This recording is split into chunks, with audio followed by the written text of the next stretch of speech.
경제 파트를 시작하도록 하겠습니다. 경제 파트가 사실은 다양한 그 영역들이 다 포함이 되어 있습니다. 뭐 인프라, 산업화, 그리고 뭐 일자리 창출 여러 가지들이 다 포함되어 있기 때문에 굉장히 포괄적인 얘기들을 먼저 우리 김우빈 교수를 모시고 지금 경실련 상임집행위원장이시고요. 지금 영지대 경영정보학과 교수 계신 김우빈 교수를 모시고 전반적인 얘기를 먼저 훑고 그 다음에 발제를 들어보겠습니다.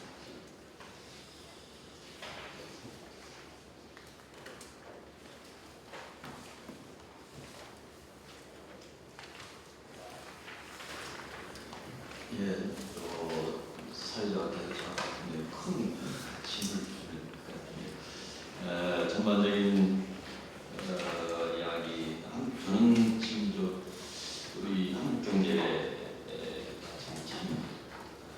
참담한 상태이고, 계속 정부는 우리 한국 경제를 더 구렁텅이로 몰아넣는 것 같아서 참 제 마음도 굉장히 참담합니다.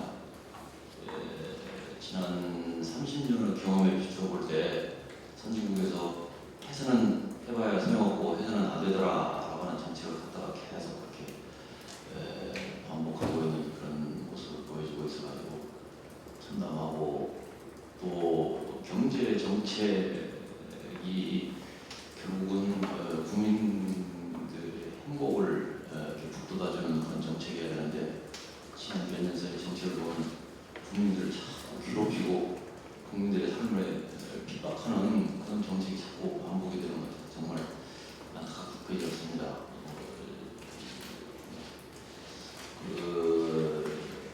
예전에는 정부가 어떤 정책을 펴고 경제가 어려울 때는 국민들에게 좀 허리띠 좀 절감해 주십시오 라는 이제 참 경제적인 어려움을 호소를 하면서 허리띠 졸라매달라고 얘기를 하고, 또 고통은 분담합시다 라고 하는 그런 이야기를 하고 그랬었는데, 요즘은 고통 분담이라는 말은 어느새 사라져버렸어요. 사라져버렸을 뿐만 아니라 고통을 그렇게 가하면서도 죄송합니다, 조금만 좀 참아주십시오, 허리띠 좀 졸라매주십시오 라고 이렇게 뭐라고 할까, 좀 호소한다고 그럴까 하는 그런 모습도 사라져버렸습니다.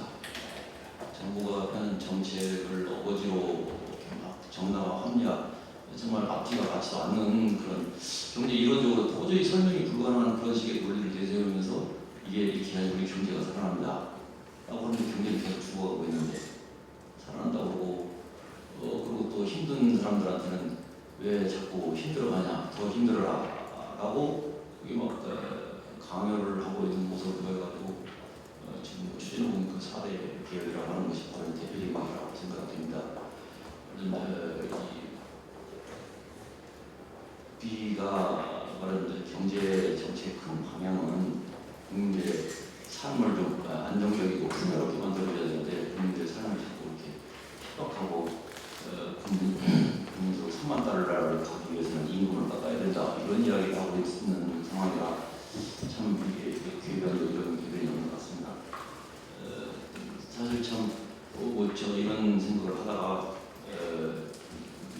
저는 좀 감정이 좀 거치기도 하고 그러는데, 현재 전반적으로 국내 정책의 흐름이라고 하는 것 자체가 이 유엔 지속가능한 발전 목표, 개발 목표에서 의도하고 있는 그런 부분하고는 정반대로 가고 있는, 특히 이 불평등 문제 관련해서는 정반대로 가고 있어서 참 안타깝게 짜게 됐습니다. 특히 이제 제가 이제 그 목표 9와 목표 10 부분이 이제 불평등 부분인데요. 그 부분에 대해서 좀 집중적으로 좀 말씀을 드리겠습니다. 우선 인프라 문제 목표 9에서 보면, 인프라 문제에서 모든 사람들이 다 사용할 수 있어야 된다, 접근 가능해야 된다라고 하는 의미에서 이제 포용적이라고 하는, 그리고 또 지속 가능한이라고 하는 말이 사용되어 있다라고 생각이 되는데, 그 경우에는 이제 인프라와 관련해가지고 현재 건설되어 있는 모습은 거의 뭐 100% 완성 확충이 되었다라고 볼 수가 있는데, 거기에 접근하는 데 있어서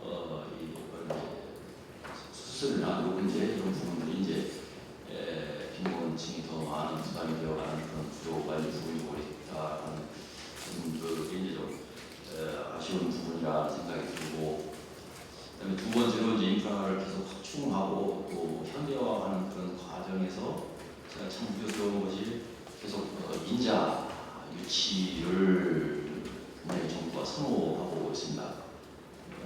그게 이제 지난 30년 동안 이 전 세계 경제학이나 경제 정치의 패러다임을 지배했던 그 신자유주의의 기본적인 골반 중에 하나라고 볼 수 있는 그런 부분인데, 민영화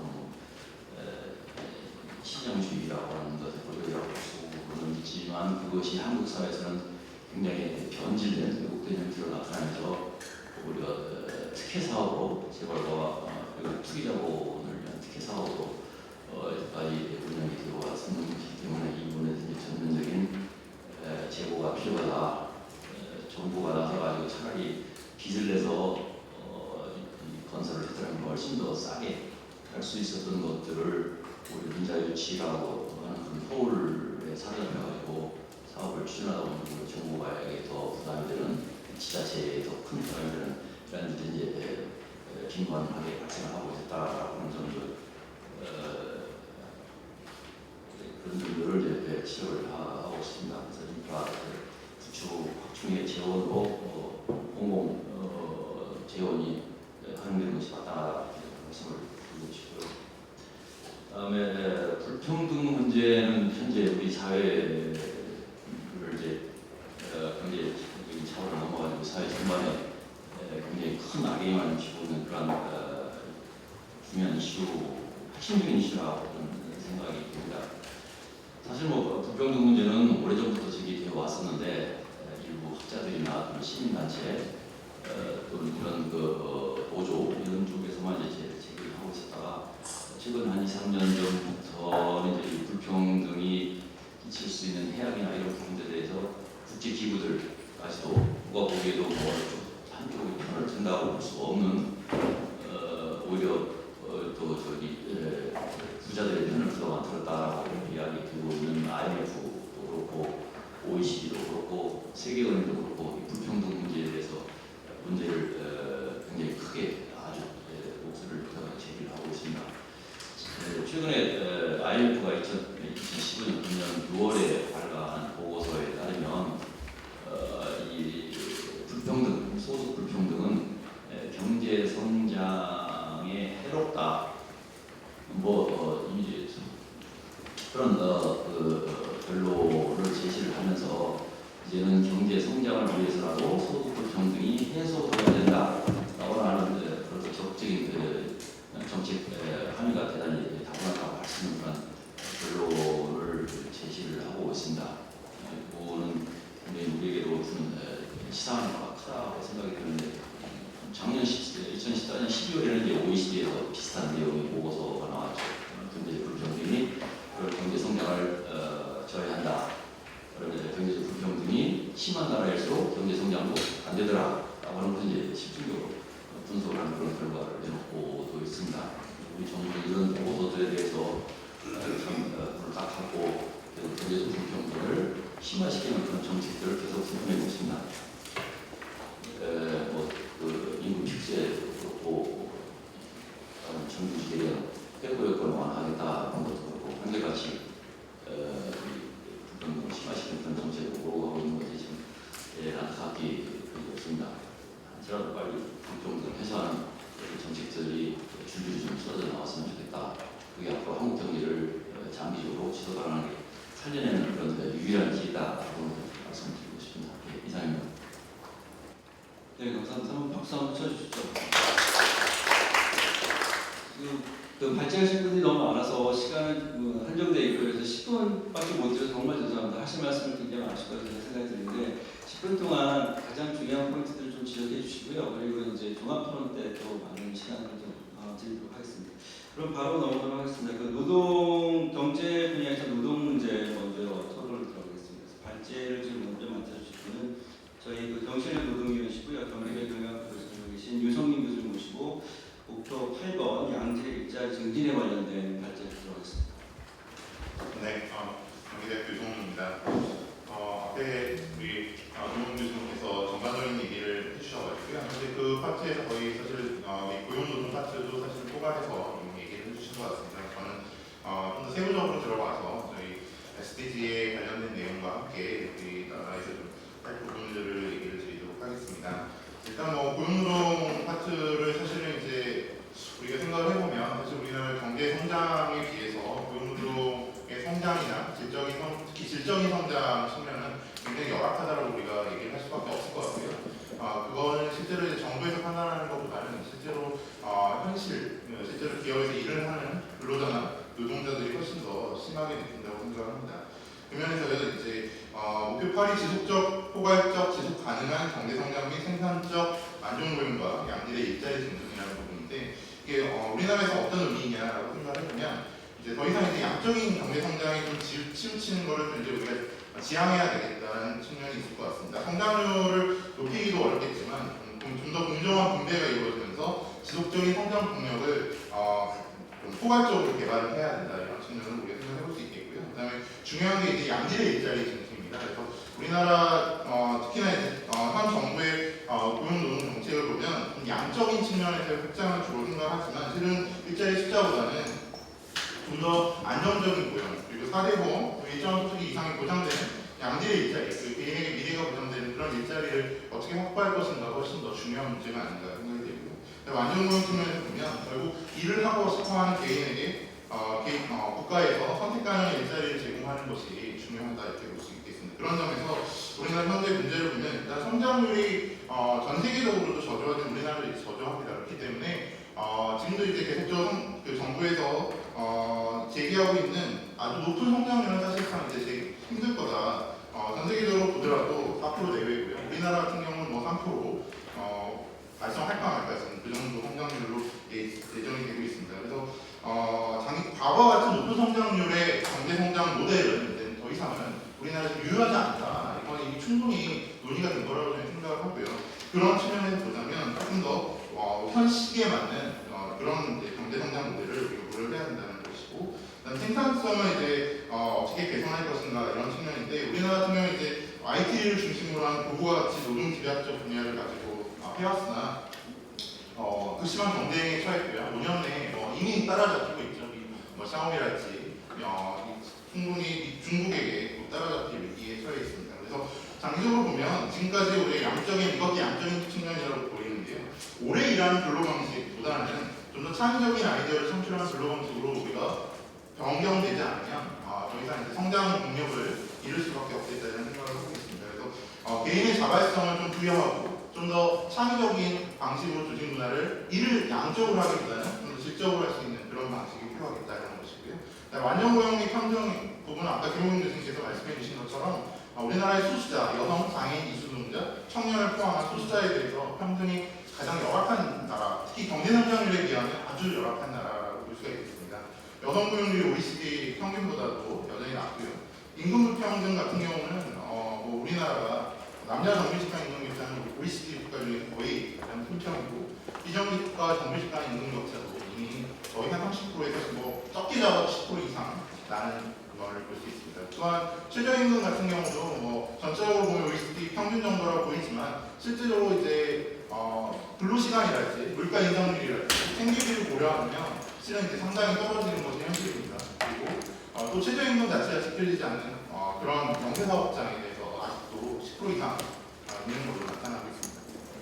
또한 굉장히 많이 지금 이제 거의 우리나라에 이미 100만 명 이상 그리고 되고 있는 이주노동자에 대한 노동정책 역시나 과거 방식에서 특별히 변화되지 않은 측면이 있어서 오히려 이런 것들이 시민들에게도 불안감을 오히려 조장하고 오히려 갈등을 또 다른 요소로 나타나고 있습니다.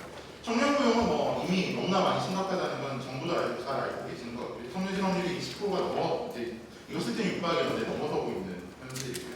청년층이 진입한 일자리 자체가 거의 대부분 인턴, 비정규직에 한정되고 있습니다. 그래서 이런 부분에 대해서 어떻게 이제 대안을 마련할 것인가 굉장히 어려운 얘기가 되고 있고요.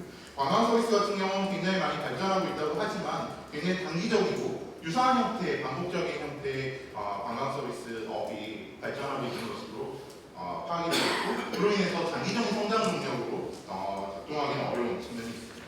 또한 이제 우리나라의 근로환경 안전성 측면을 보자면 우리나라 국가 수준과 전혀 걸맞지 않게 매년 약 2,000명의 사망자가 노동 현장에서 나타나고 있고요. 또한 산업재해가 발생했음에도 불구하고 우리 삼성 반도체 현실처럼 산업재해를 인정받지 못하는 구조도 여전히 문제라고 볼 수 있습니다. 그래서 전반적으로 보면 크게 보면 여러 가지를 좀 더 고려를 할 수 있겠지만 한 5가지 정도를 크게 얘기를 해볼 수 있을 것 같습니다. 일단 조직 문화를 우리가 양적인 측면에서 질적인 측면으로 좀 혁신을 해야 된다. 그리고 조직 전체의 시각보다는 개인의 창의성을 강조하는 문화로 바뀌어야 된다는 것이고요. 그 다음에 진로품 일자리를 좀 창출해야 된다. 양적인 접근 70% 달성이 중요한 게 아닙니다. 좀 더 청년들이 가고 싶고 또한 누구나 안정적으로 안정적으로 임금을 확보할 수 있는 그런 일자리 창출을 해야 되고, 그다음 최저임금을 좀 더 지속적으로 현실화 시켜나가야 되겠고, 그다음에 청년 실업률을 획기적으로 감소시킬 수 있는 정책이 필요하고, 보다 안정적인 근로환경을 형성해야 될 것 같습니다. 그런 측면에서 이제 좀 더 우리가 고려를 해봤을 때 어떤 측면에서 우리가 성장률을 좀 향상시킬 수 있냐를 보자면 크게 두 가지일 것 같습니다. 일단 지금 정부에서 얘기하고 있는 노동개혁 물론 일정 정도 필요한 부분도 있겠죠. 그렇지만 이 노동개혁만 가지고 일자리나 성장률을 담보하기 어려울 것 같습니다. 오히려 그보다 필요한 것들은 재벌개혁이랄지 또한 우리가 남북경제협력이나 이런 것들 속에서 추가적인 성장 동력을 확보할 수 있지 않을까 생각이 들고요. 생산성 측면에서 보자면 좀 더 아까 얘기해드린 것처럼 창의적인 방식으로 우리 혁신을 해가는 과정에서 새로운 생산성을 대상할 수 있을 것 같습니다. 그런 의미에서 보면 노동시간을 줄이겠다는 정부의 안이 후퇴한 것들은 굉장히 실망스러운 안이고요. 좀 더 노동시간을 줄이고 좀 더 질적인 어떤 측면에서 일할 수 있는 방안으로 가야 될 것 같습니다. 그리고 또한 노동정책에서 제일 중요한 것 중에 하나가 제도를 만드는 건데, 제도를 만든다고 해서 그게 실제 기업에서 작동하지 않습니다. 그런 실제 기업에서 제도들이 작동될 수 있는 그런 부분들을 만들어야 될 것 같습니다. 그리고 평등을 이루기 위해서 아까 말씀드린 것처럼 성평등, 비정규직 차별, 그다음에 이런 것들을 철폐하기 위해서 국민노동 국민임금을 만들어낼 수 있는 정책들을 만들어야 될 것 같고요. 청년 고용 측면에서 보면은 다각도의 정책이 필요하겠지만 지금 현재처럼 임금 피크제를 가지고 만드는 것은 정말 저도 연구를 하고 있지만 굉장히 단기적인 시각인 것 같습니다. 임금 피크제라는 것 자체가 고령화 사회를 대비하고 그다음에 임금의 연봉성을 단기적으로 우리가 줄이기 위해서 만든 제도이지 장기적인 제도가 절대 아닙니다. 근데 이 임금 피크제를 가지고 청년 고용을 해결하겠다? 이게 굉장히 어디에서도 볼 수 없는 정책이거든요. 연구가 된 것도 없습니다. 실제로 그렇게 나올 것인가. 그리고 기업이 과연 비용을 줄였다고 해서 그 비용을 청년 고용에 쓸 것이냐. 이거 역시나 굉장히 힘든한 정책이 아닌가 생각이 듭니다. 그래서 그거보다는 다각도의 정책을 좀 더 마련할 필요가 있겠다. 그런 의미에서 보면 청년 수당 등 이런 미래 경력을 위한 지원을 좀 활성화한다든가 아니면 좀 더 근로를 강화하고 재벌 개혁을 통해서 실제로 재벌이 줄인 금액을 고용 일자리 창출에 투자하게 만드는 그런 정책들을 하는 것이 훨씬 더 좋지 않겠나 이런 생각이 들고요. 관광 서비스는 앞에서 말씀드렸기 때문에 마지막으로 근로 환경의 안정성이 굉장히 중요합니다. 우리나라 OECD 몇 비자 맨날 좋아하는데 2,000명이 매년 죽는다는 거 우리나라 국가 수준에 정말 걸맞지 않은 것 같습니다. 그래서 산지율을 획기적으로 낮출 수 있게 근로 자원을 감독하는 것이 필요하겠고요. 산지 인정률 확대해서 적용하는 것들도 우리가 고려를 해야 되겠다고 생각합니다. 이 정도 마치겠습니다. 네, 감사합니다. 네, 그 목표 8번 특히 이제 디스워크이라고 영어로 되어 있는데 그 양질 일자리 창출 이런 것들 관련된 지금 현재 한국 상황에 대한 노동 문제들을 잘 정리해 주신 것 같습니다. 그래서 그 5포인트가 지금 우리 책자에 나와 있지만 저희가 또 통계치로 다 설명해놨기 때문에 참고하시면 될 것 같습니다. 그러면 오늘 이 발제에 대한 또 다른 발제를 해주실 고용노동부 고용정책 총괄과 과장님이 계신 권태동 과장님이시고요. 정부 입장을 들어보도록 하겠습니다. 예, 고용노동부 권태성입니다. 지금 발제하신 내용에 대해서 제가 의견을 몇 가지 제시하겠습니다. 좋은 의견 전체적으로 잘 제시해 주셨다고 생각합니다. 이런 상당 부분에 대해서는 문제인식을 내는 건 정부도 상당히 공감하고 있는 건 사실이고, 근데 현실적인 대안이 뭔가, 근본적인 원인이 뭔가, 이걸 좀 더 고민을 해야 될 거로 생각됩니다. 여기서 전반적인 다음적 의미의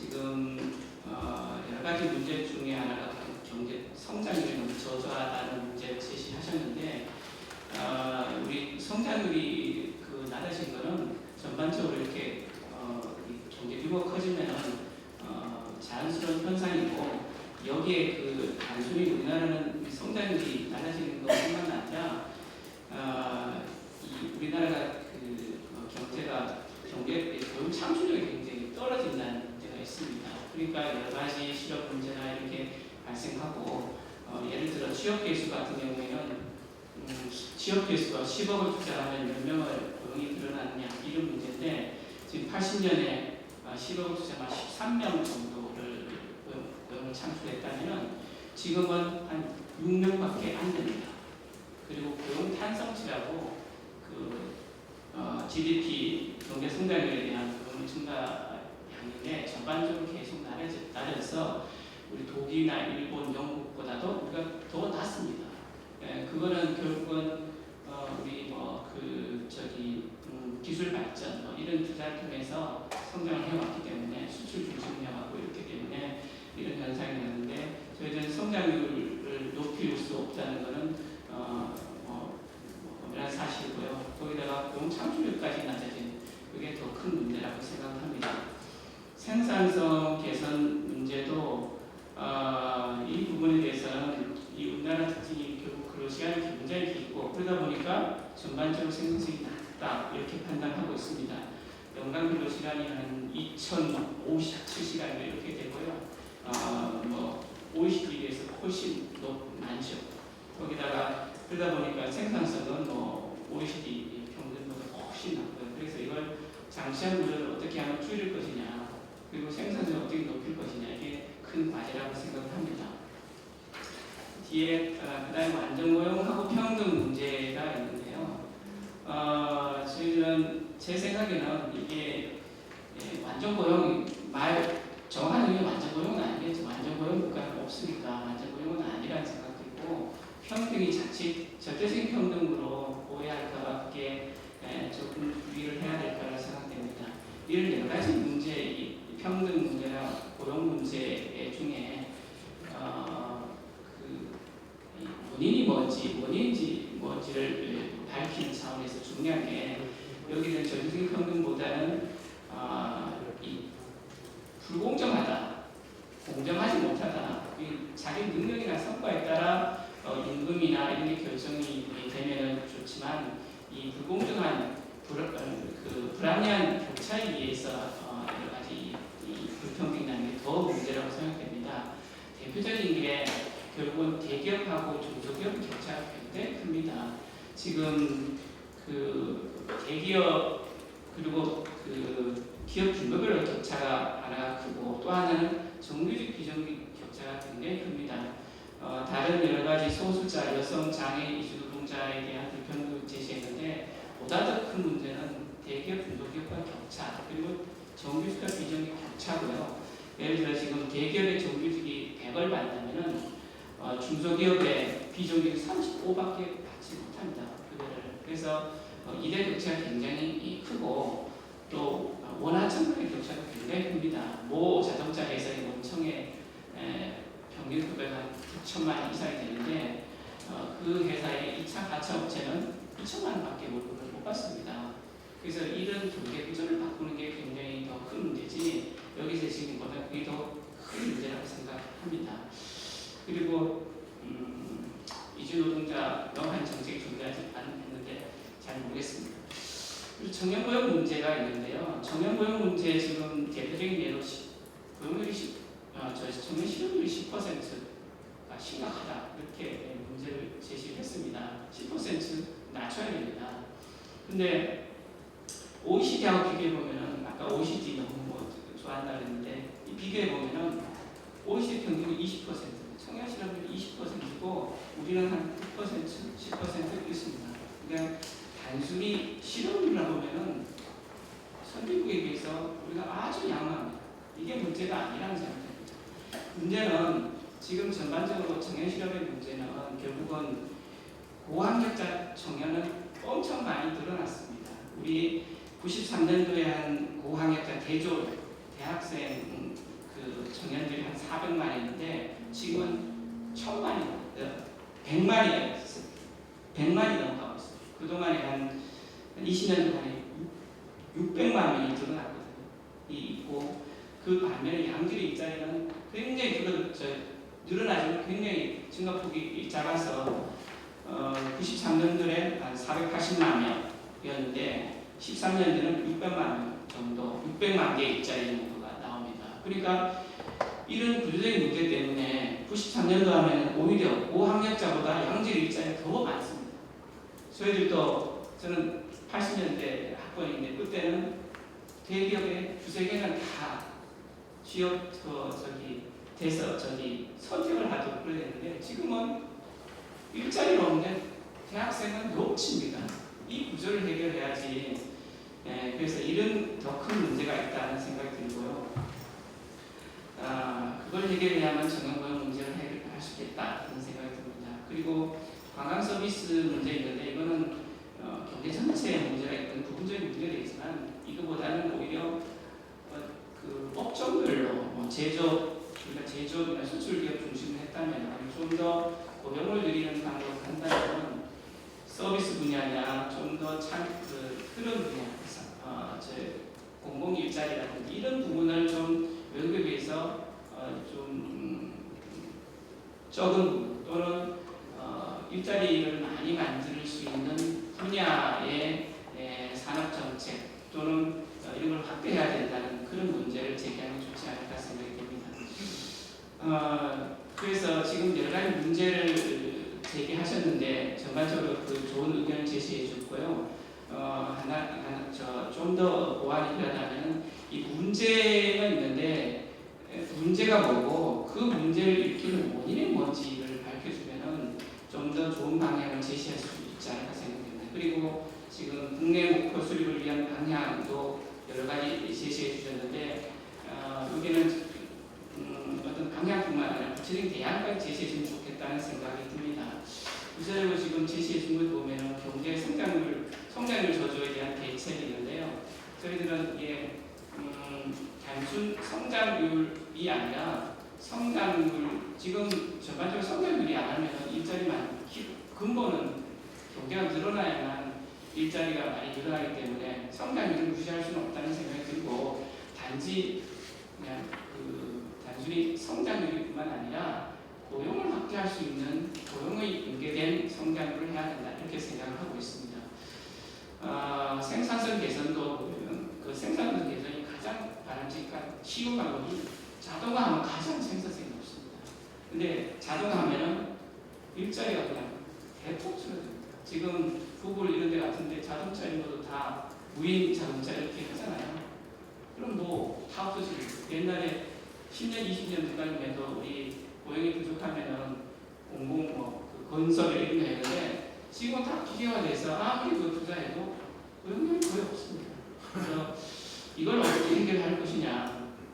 전반적으로 정부에 하고 있는 것은 장시간근로를 해소해야 되겠다. 이 장시간근로 사람들이 해야 될 부분인데 그걸 좀 장시간근로를 하면은 생산성도 높아지고 좀 일자리가 나누게 되니까 장시간근로를 좀 해소를 해야 되겠다 이런 생각을 하고 있고 그리고 교육혁신도 해야 되겠다. 교육혁신이 핵심은 창의성, 자발성을 키울 수 있는 인재 양성 방식 좋습니다만 굉장히 추상적이거든요. 저희들이 구체적으로는 교육혁신이라는 게 결국은 일자리를 필요로 하는 우리가 그 학교를 졸업했을 때 일자리를 연결할 수 있는 당장 쓸 수 있는 내용을 교육을 해야 된다는 겁니다. 그래서 현장 중심이나 아니면 그 일자리에서 필요로 하는 그런 교육을 확보해야겠다 이런 생각을 하고 있고요. 그리고 자업자의 혁신 이런 것도 해야만 이 생산성이 전반적으로 높일 수 있다 이런 생각이 듭니다. 완전공하고 평등도 아까 말씀드렸다시피 이거는 공정성을 회복해야 된다. 자기가 한 능력이나 성과만큼 보상을 해야지 내가 대기업이 있으니까 많이 받고 중소기업이 있으면 적게 받고 이렇게 해서는 안 된다고 생각합니다. 근데 그건 굉장히 어려운 문제입니다. 사실 대기업하고 중소기업이 지금 수십 년 동안 이렇게 그 격차가 있는 상태를 이걸 바꾼다는 건 굉장히 어려운 문제입니다. 그래서 지금 노동시장 개혁도 보면은 임금 피크제를 지적하셨지만 임금 피크제가 최종이 아니라 결국은 지금 그 공정성 차원에서 자기가 한 생산성이나 능력만큼 보상을 받는, 그래서 소수의 대기업에서 많이 받아가면 그걸 기업은 자기가 채용한 만큼 회수를 해야 되기 때문에 그런 비정규직을 많이 쓸 수밖에 없는 요인이 강화되고, 또 외주화하거나 이렇게 되거나 아니면 나쁜 단가를 부딪혀서 그걸 벌충하거나 이렇게 할 수밖에 없는데, 그 구조를 어떻게 개선하느냐, 이게 관건이거든요. 그래서 이게 다는 아니겠지만 핵심은 우리 그 구조적인 문제를 해결하려면 거기에 좀 초점을 맞춰서 해야 된다는 생각 들고, 여기서 말씀 동일노동, 동일임금도 아마 그 차원에서 제기한 걸로 저는 생각을 합니다. 청년고용 문제도 중요합니다. 그래서 그 청년고용 문제는 아까 말씀드렸다시피 전체적인 인력 수급을 어떻게 개선할 것이냐, 수요와 공급이 일치시켜야만 이 근본적인 해결되기 때문에 그게 핵심이라는 생각이 들고요. 그리고 이 청년고용도 중요하지만 여성 고령자 장애인도 굉장히 고용도 중요합니다. 그래서 전반적으로 보면 고용률도 여전히 중요하다 생각이 듭니다. 물론 이게 질 낮은 고용으로 가는 건 바람직하지 않지만 지금 현재 상태는 고용이 굉장히 중요하다는 생각이 들고요. 선진국 비교하면 우리나라 고용의 특징이 이렇습니다. 그 노동시장 진입이 굉장히 있습니다.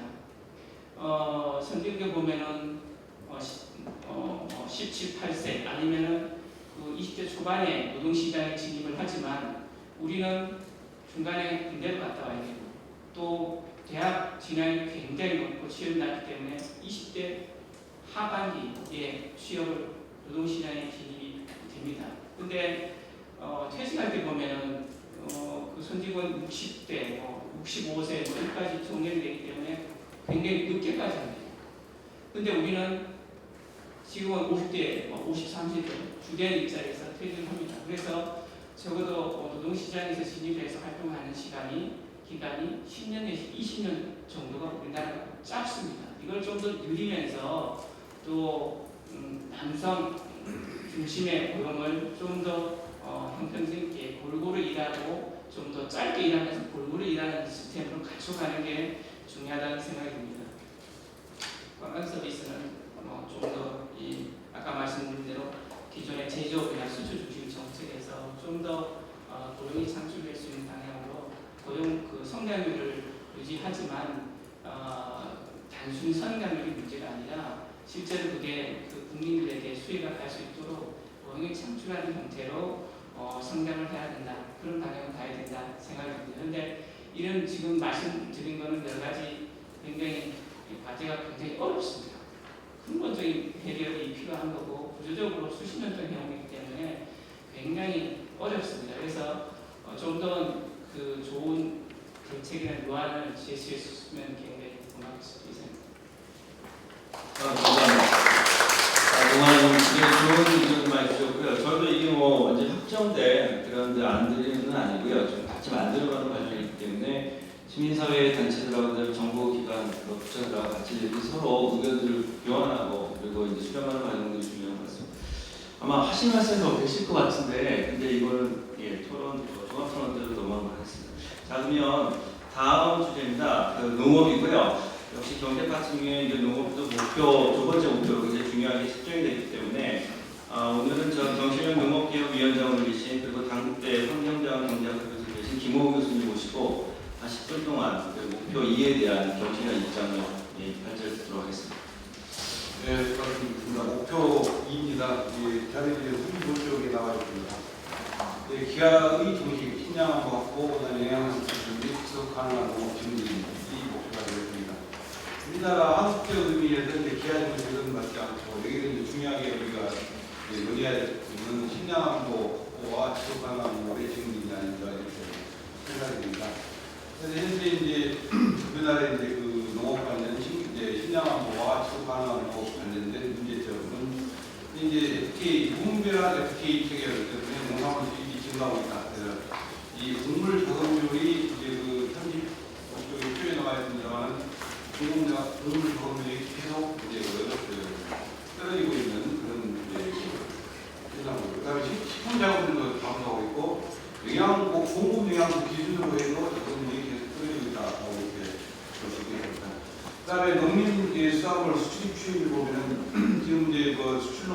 계속 이제 부르고 있습니다만 수출보다는 수입이 굉장히 큰 속도로 증가하고 있습니다. 그래서 2013년도 기준으로 해서 263억 불 정도 적자, 무역 적자를 보이고 있다 이렇게 볼 수 있습니다. 그래서 이 FTA 때문에 이제 그 농산물 수입이 많이 된다라고 하는 그런 의미는 실제 국내 농산물 가격, 실질 가격이 하락하게 되고 또 농가 소득이 감소하게 되고 그래서 이제 우리 농업의 지속 가능성을 떨어뜨리 감소시키게 되고 또 이제 어떤 그 식량 자금률 또 이제 그 식량하고도 이제 그 위협을 주는 그런 요인이다 이렇게 보고 있고 또 소비자 입장에서는 이 값싼 지역 농산물 때문에 식품 안전성에 또 이제 위협을 줄 수 있는 그런 요인들을 보고 있다라고.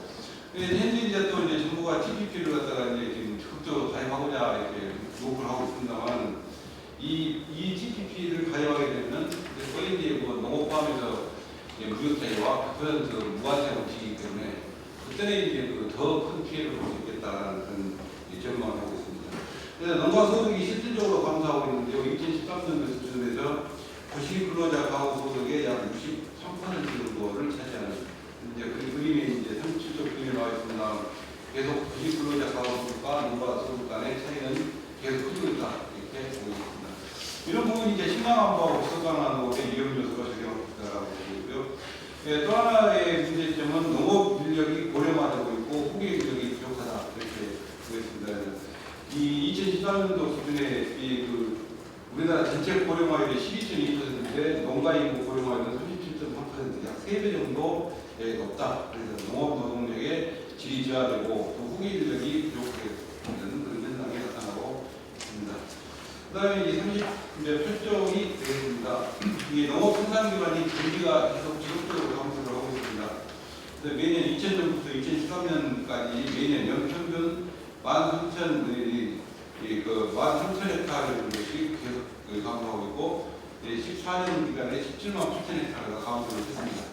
그래서 이런 부분들이 이제 그 식량 안보를 위한 생산 기반의 붕괴, 농지의 흡표와 환경 오염으로 인한 지속 가능한 농업을 농업에 장애될 수 있는 그런 요인으로 볼 수 있습니다. 그다음에 친환경 농업, 지속 가능한 농업에 이제 유사한 형태로 볼 수 있는 친환경 농업이 계속 감소되고 있다 이렇게 볼 수 있습니다. 2009년도에 236만 톤이 이제 가장 이제 생산량 정점을 한 다음에 그다음부터 계속 이제 그림에 나와 있는 것처럼 계속 지속적으로 떨어지고 있습니다. 그래서 이 원인을 보니까 이제 친환경 농업이라고 하는 게 이제 유기 무농약, 저농약까지 하고 있기 때문에 이 저농약 인증을 2010년부터 이제 추가 인증을 중단하고 내년부터는 이제 저농약 인증 제도가 폐지가 됩니다. 그래서 이제 감소하고 있는 이제 요인도 있고, 그다음에 친환경 농업하는 농가들의 소득이 정체되어 있습니다. 비싼 가격을 받는다고 생각을 하지만 생산량 감소랄지 노동력이 많이 들어가면서 이제 경영비가 많이 들어가기 때문에 실질 소득은 실제로 증가하지 않는 정체, 그래서 인센티브가 있다는 그런 얘기고요. 그다음에 기후 변화 때문에 이제 생산이 불안정한 그런 부분도 있다라고 보겠습니다. 이제 세 번째 국내 목표 수립을 위한 방향입니다. 첫 번째는 이제 이 농업의 어떤 지속 가능성에 대한 대책이 없는 추가적인 FTA, TPP 가입 분위기는 중단돼야 된다라는 그런 얘기입니다. 그래서 앞에서 무분별한이라고 표현한 이유가 뭐냐면은 이러한 대책 없이 아무튼 무조건 문을 열었다는 그런 의미로 말씀드리고요. 그 다음에 이제 무역이익 공유제를 도입하는 게 필요하다. 그래서 이제 이런 FTA로 인해서 이익을 보는 FTA가 이제 특정 산업의 이익을 추구하기 때문에 피해를 입는 산업에게 보상하는 것은 헌법상의 경제 민주화 정신에 부합된다라고 해서 이 상황별로 수익 기여도를 추정해서 FTA 수혜 산업의 이득을 추정해가지고 이제 이 무역 이익을 이제 공유하는 그런 부분. 소비자가 한 58.2%가 무역 이익 공유를 찬성하고 있고요. 지금 현재 이제 국회에서 이제 농림해양수산식품위원회 소위를 통과를 했는데 법제사업을 이제 계류 중인 걸로 이렇게 나타나고 있습니다. 그다음에 농가 소득을 보존하는 방법을 좀 바꾸자라는 이제 그런 이야기입니다. 그래서 지금 현재 농업 직접 지불금, 물론 이제 몇 분씩 있지 않습니다만은 이 직불금 제도를 좀 바꿔보자라는 그런 이야기입니다. 그래서 이 농업 직불제의 근거는 농업농촌의 자원적 공익적 기능 수행에 대한 보상으로서 이제 하자. 그래서 이제 농경 예산 중에서 다른 나라하고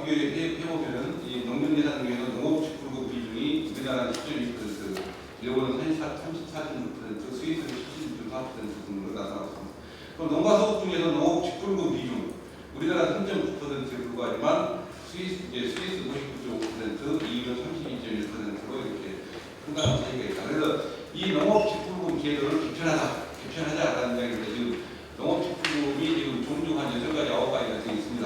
결국 이제 각기 어떤 그 장목이랄지 또 이제 되어 있기 때문에 종합적인 방향으로 전환하자. 그래서 이 직접 지불금도 명칭을 농업농촌의 자원적 공익적 가치에 대한 보상이라고 하는 걸로 이제 명칭을 바꾸고, 그래서 직불금이라고 하니까는 그 어떤 성격, 어떤 것에 대한 어떤 그 직불금인지 성격이 명확하지 않기 때문에 명확한 어떤 그 명칭으로 정의하자는 거고요. 그다음에 이 세 가지 목표로 이 직불금 제도를 실현하는데 기본 직불, 환경 직불, 농촌 직불. 그래서 기본 직불은 식량 자금률을 제고하고 청년 후계 인력을 양성하는 그 취지로 기본 직불을 하고, 환경 직불은 생태 및 경관의 보전 및 유지 그 명목으로 직불을 하고, 그다음에 농촌 직불은 농촌의 삶의 질 향상과 국토와 지역 균형 발전을 위한 취지로 직불제를 직불금을 지급하는 것이고 가져가는 얘기고요.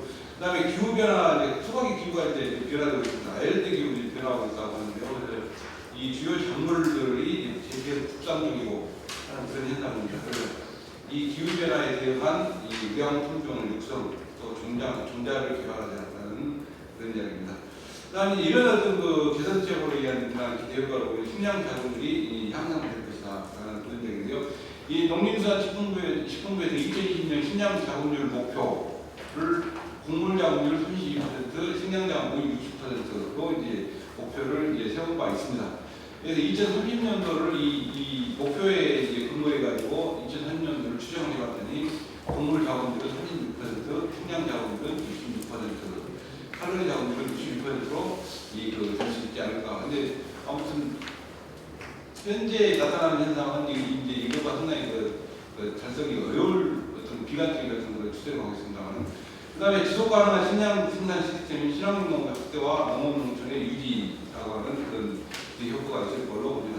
이 부분이 이제 기술 개발이랄지 또 직불금 재편 이런 부분들에서 친환경 농업이 확대될 것으로 보고, 그 18년 과거에 친환경 농업 18년 동안 연평균 증가를 추세를 봤을 때 2030년도는 전체 농업의 30.4% 될 걸로 추정이 됩니다만은 지금 현재 상태로는 상당히 비관적인 훨씬 못 미칠 것이다라고 하는 그런 그 정부의 어떤 적극적인 어떤 대책이 필요하지 않나라는 그런 생각이 듭니다. 네, 넘어가겠습니다.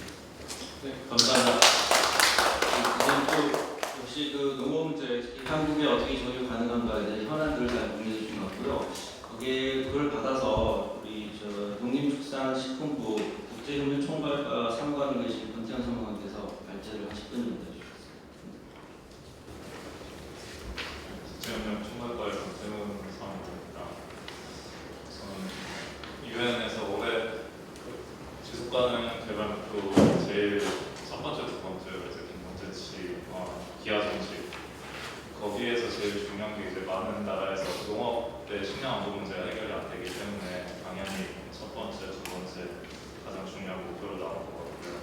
사실 우리나라뿐만 아니라 아프리카나 아시아에서는 기본적인 생산 자체가 안 되기 때문에 겪고 있는 그런 식량 안보 문제가 제일 심각합니다. 그래서 어떤 한국적 의미에서 이렇게 새롭게 분석을 해서 대한에서 제일 기준점에 대해서 정부와 더 많은 문제의식이나 공감을 많이 하고 있는 것 같습니다.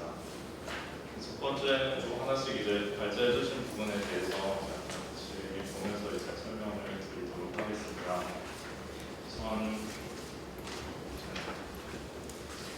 곡물 자금률이 감소를 하고 있고, 이것이 이제 시장 개방과 맞물려서 이루어지고 있는 것은 사실입니다. 근데 또 한면을 보면 항상 생산 이면에는 소비가 존재를 하기 때문에 우리나라 인구가 지속적으로 늘고 있고, 또 다양한 어떤 먹거리에 대한 기존 곡물 외에 다양한 가공식품이랄지 아니면 축산물 소비, 그런 부분에 대해 소비자의 수요도 사실 무시를 할 수는 없습니다. 그래서 시장 개방이 단순히 이제 기존 다른 산업의 공산품 수출에 대한 어떤 대가, 피해적인 요소도 분명히 있습니다만은 소비자들의 다양한 욕구 플러스 이제 소비자들 입장에서는 저렴한 가격에 자신들의 소득에 맞는 소비를 할 수 있는 선택지가 되어준다는 입장이 있기 때문에 단순히 어떤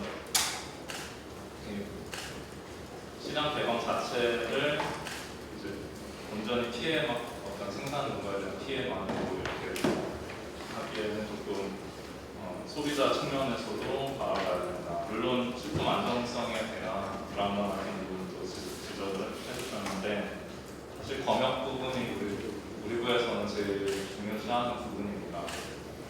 검역본부에서 특히 생과실이라든지 축산물 같은 부분에 있어서는 어떤 병충해가 발생한 나라에 대해서는 즉각적인 수입 금지 조치라든지 아니면은 단연간에 걸친 그 수입 위생 위험 분석을 8단계 이상 거치면서 들어오기 때문에 어떤 물론 그 와중에도 이제 일부 불법적인 유통 정보라든지 이런 부분을 통해서 수입 농산물에 대한 어떤 식품 안전성 문제가 지속적으로 언론에도 나타나고 있는 것으로 알고 있습니다. 하지만 어떤 공식적인 경로 그리고 개방을 함에 있어서 검역적인 부분에 대해서는 정부도 충분히 그 위험성을 인식을 하고 있고 그 부분에 대해서 철저하게 특별히 보수적으로 대응을 하고 있다는 점을 함께 알아주셨으면 바라겠습니다.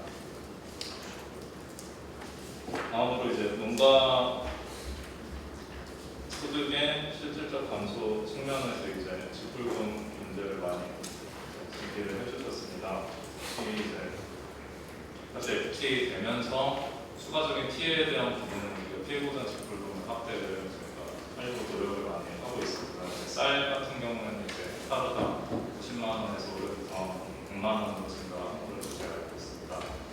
그런 측면에서 최대한 FTA 추가적인 시장 개방에 따른 그에 상응하는 그 피해 금액을 분석을 해서 이제 그에 상응하는 대책들을 추진을 하고 있습니다. 국민들 입장에서도. 그래서 이제 직불금의 형태로 추진되는 부분도 있고 분명히 그리고 반대편에서는 또 그 농업 자체의 생산성을 증가시키기 위한 다양한 보조 사업들로 그 피해 규모만큼의 어떤 보전을 하려고 노력을 하고 있습니다. 그런 부분에 대해서는 조금 이제 고려를 많이 홍보라든지 이런 부분이 좀 유지했던 부분이 있는 것 같습니다.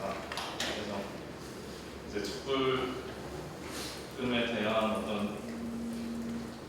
그 말씀하신 다원적 가치 같은 것들도 충분히 고려를 해서 저희가 개편을 하고 있는 것으로 알고 있습니다.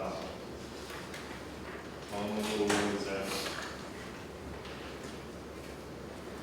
이제 TPP 같은 경우에는 저희가 사실 가입은 하지 않은 상황이고 TPP 협상 자체도 지금 시한이 계속 타결이 늦어지고 있는 상태라서 어떤 형태로 이제 진행이 될지는 잘 모르겠습니다. 사실 일본 같은 경우도 쌀 수입 문제는 우리만큼 이제 민감한 국가이기 때문에 충분히 지금 이제 그런 여러 나라 베트남이나 미국 같은 다른 쌀 수출국과 협의를 진행하고 있는 것으로 알고 있는데요.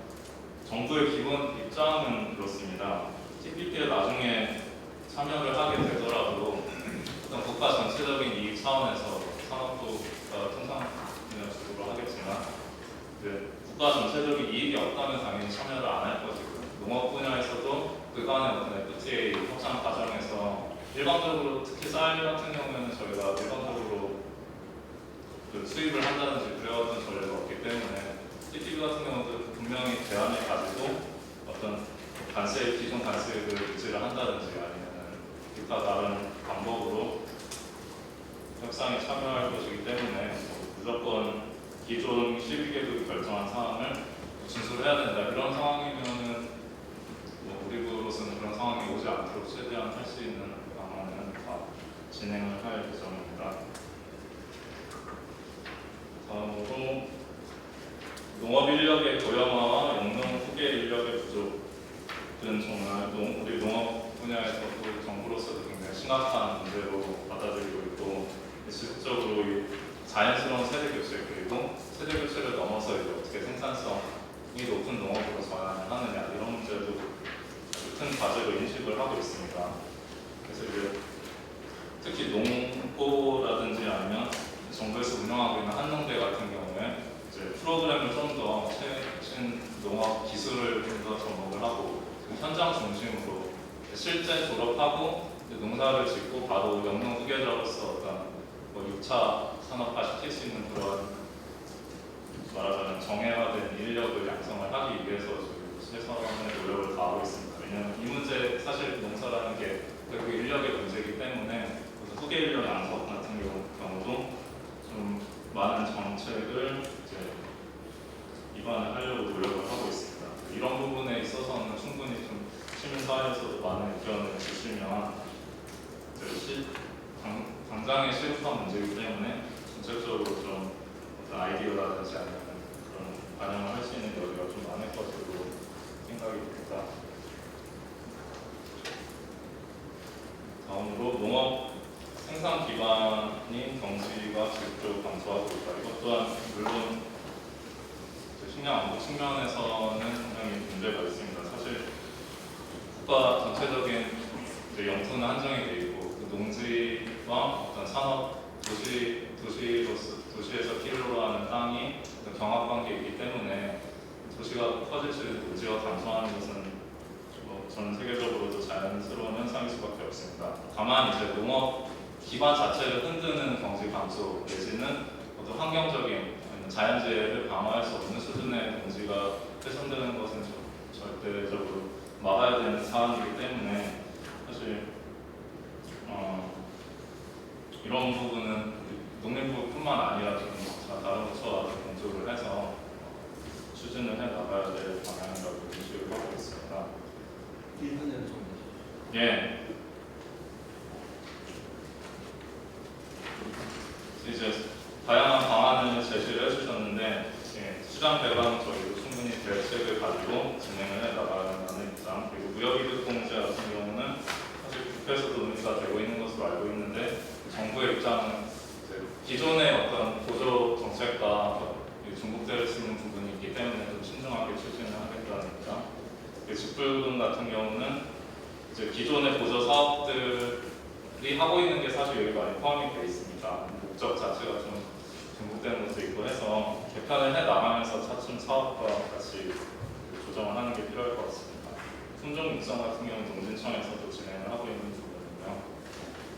그래서 뭐 이런 여러 가지 제안들 잘 수렴을 해서 각 담당 부서에 전달을 하고 지속적인 노력을 해나가는 걸로 하겠습니다. 네, 감사합니다.